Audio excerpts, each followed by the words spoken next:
saya Emanuela Mila, saya adalah founder dari Rumah Dongeng Pelangi. Saya akan bercerita tentang kisah seorang anak yang hidup dari kecil dengan sebuah dongeng. Ya, anak ini tumbuh dengan dongeng. Karena apa? Karena setiap malam ayahnya selalu mendongengkan untuk dirinya. Dongeng menjelang tidur menjadi momen yang ia selalu rindukan. Karena ia tahu jika malam menjelang ayahnya mendongeng untuk dirinya, dia akan dibawa ke banyak tempat. Karena ayahnya bercerita begitu banyak kisah. Hal ini membuat anak itu merasa kaya dengan imajinasi dan cerita. Hingga ketika anak ini tumbuh menjadi besar, ia selalu mengingat dan selalu mengenang bagaimana cara ayahnya bercerita. Senyumannya, suaranya, bahkan kelembutan dari seorang ayah ini pun masih ia bisa rasakan. Hingga akhirnya ketika anak ini beranjak dewasa, ia ingin menjadi seperti ayahnya, yaitu seorang pendongeng. Hal ini akhirnya ia lakukan untuk anaknya sendiri. Ketika ia sudah punya anak, ia melakukan hal yang sama, mendongeng setiap malam. Dan rupanya tidak berhenti kepada anaknya saja. Anak yang sudah dewasa ini pun mulai bercerita untuk anak-anak yang lain. Karena ia merasa bahwa semua anak berhak mendapatkan pengalaman didongengkan. Dan akhirnya anak yang sudah beranjak dewasa ini mulai mendongeng dari satu panti asuhan ke panti asuhan yang lain, dari satu sekolah kolong ke sekolah kolong yang lain, dan dari tempat-tempat anak-anak penyintas penyakit berat ke tempat yang lain. Bertumbuhnya seorang anak artinya kecerdasannya pun semakin berkembang. Selain kecerdasan fisik, juga kecerdasan bahasa atau verbal linguistik. Tapi sangat disayangkan banyak orang tidak sadar bahwa kecerdasan bahasa ini memang harus dimulai dari sejak dini. Bagaimana cara memulainya? Salah satunya adalah dengan mendongeng. Mendongeng adalah sebuah stimulasi yang sangat baik dilakukan untuk anak-anak sejak usia dini. Karena dengan kemampuan berbahasa seorang anak, nantinya ia akan mempunyai begitu banyak kosakata dan ia begitu banyak dan bisa memiliki kemampuan berbahasa yang sangat baik. Dan hal ini sangat dipentingkan atau sangat diperlukan dari kerjasama para keluarga, kerjasama masyarakat di sekitarnya untuk membantu seorang anak memiliki kecerdasan berbahasa yang sangat baik. Kemampuan seorang anak untuk dapat mendengarkan sebuah cerita, untuk dapat menceritakan kembali harus dibantu. Dan siapa yang dapat membantunya? Tidak lain adalah orang tua sendiri. Dengan mendongeng sebelum tidur, dengan mendengarkan sebuah cerita, lama-kelamaan seorang anak dapat mampu mengerti sebuah konsep cerita. Sebagai orang tua, menjadi sebuah pekerjaan rumah ketika kita punya anak dan harus memiliki waktu untuk anak kita. PR atau pekerjaan rumah orang tua milenial adalah masalah waktu. Orang tua zaman sekarang memiliki banyak waktu sebenarnya, tapi kesibukannya pun juga begitu banyak. Hingga akhirnya ketika saya menemukan atau saya menemui beberapa orang tua, mereka selalu mengeluh bahwa tidak ada waktu untuk berbagi cerita buat anak-anak.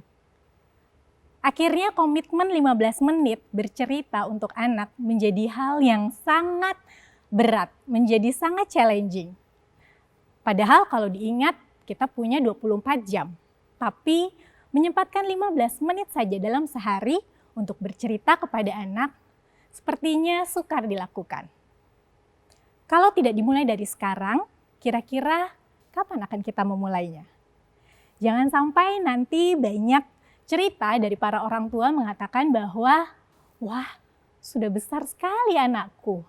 Mengapa waktu begitu cepat berlalu? Sekarang dia sudah besar, sudah tidak mau aku rangkul, sudah tidak mau aku peluk. Rasa-rasa penyesalan seperti ini sepertinya mengajak kita untuk kembali ke masa anak-anak kita berusia balita atau usia dini. Di manakah aku sebagai orang tua berada pada saat itu? Apakah aku sudah mempunyai cukup banyak waktu untuk quality time dengan anak-anak? Sekedar menyempatkan diri 15 menit sehari untuk berbagi cerita, untuk mendengarkan keluh kesahnya, bahkan untuk mendongeng sebuah kisah yang tentu saja punya banyak nilai kebaikan. Karena saya yakin semua anak menganggap bahwa orang tuanya adalah pendongeng yang terbaik. Dan sepertinya kalau tidak dimulai dari sekarang rasanya akan menjadi sia-sia ketika kita sudah melihat anak-anak beranjak dewasa. Akhirnya yang harus kita lakukan adalah memanfaatkan waktu dengan sebaik-baiknya.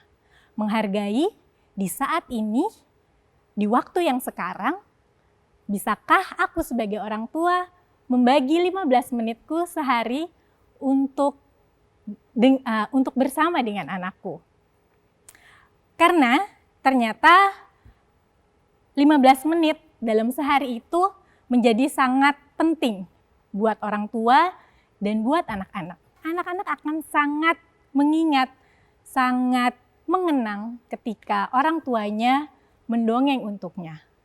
Suara, sentuhan, tatapan mata menjadi tidak akan terlupakan buat sang anak hingga ia dewasa nanti. Quality time bersama dengan anak dengan cara mendongeng akan menjadi sebuah golden moment. Akan menjadi hal yang sepertinya hanya sebentar saja bisa kita lakukan, karena nanti dia akan beranjak dewasa. Dan saya mengajak untuk para orang tua di luar sana, untuk sama-sama menyempatkan waktu 15 menit dalam sehari, berbagi cerita dengan anak Anda. Karena kekuatan dongeng adalah memberikan, membagi bahasa cinta kepada anak yang kita sayangi. Selanjutnya saya akan bercerita tentang bagaimana sebuah ikatan juga harus terjalin antara guru dengan murid.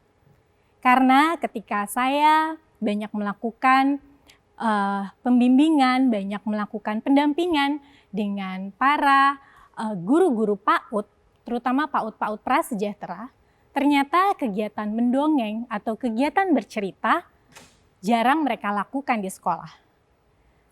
Mereka menganggap bahwa mendongeng, bercerita buat anak-anak PAUD itu bukan kegiatan belajar. Itu hanya bermain. Mereka lebih nyaman untuk mengajarkan calistung, baca, tulis, dan berhitung. Tidak dengan bercerita. Padahal ketika seorang guru bercerita kepada anak-anaknya, mengajarkan anak-anak untuk belajar fokus, mengajarkan anak-anak untuk mendengar. Dan tentu saja nilai-nilai yang terkandung dalam sebuah dongeng bisa anak-anak ini resapi dengan sangat baik. Sayangnya PAUD atau sekolah prasejahtera yang saya temui yang menggunakan metode mendongeng menjadi tidak laku. Orang tua lebih memilih PAUD-PAUD atau sekolah yang banyak mengajarkan baca, tulis, dan berhitung. Karena mereka menganggap bahwa sekolah itu ya seperti itu, duduk dan belajar. Belajar adalah menulis sesuatu. Hingga nanti kalau pulang sekolah, orang tuanya sudah tidak terlalu banyak PR. Tapi ternyata saya masih punya harapan dari banyak guru-guru PAUD yang saya dampingi, yang mereka tidak punya pengalaman untuk mendongeng, mereka mau belajar. Saya mencoba mendampingi mereka dengan memulai mengenalkan dongeng. Membawa mereka kembali ke masa kecil mereka. Apakah mereka pernah didongengkan? Rupanya memang sebagian besar para guru ini tidak pernah didongengkan. Tapi ketika saya juga bercerita kepada mereka bagaimana seorang anak dapat tumbuh berkembang dengan sangat baik adalah ketika seorang guru mau bercerita, mau mendongeng, mau berbagi kisah. Karena anak-anak ini senang diceritakan. Untungnya mereka mau belajar. Dan hingga sekarang sudah ada beberapa PAUD-PAUD dampingan Rumah Dongeng Pelangi yang sudah menggunakan metode mendongeng untuk sistem mengajar mereka. Selama saya mendongeng untuk anak-anak, ada begitu banyak cerita. Dan menurut saya, setiap kali saya mendongeng buat anak-anak adalah menjadi suatu momen yang sangat spesial dan sangat berharga. Saya senang mendongeng untuk anak-anak karena saya bisa merasakan bahwa anak-anak itu tulus. Senyum, tepuk tangan, tawa, atau rasa yang lainnya membuat saya semakin semangat untuk berbagi kebahagiaan bersama mereka.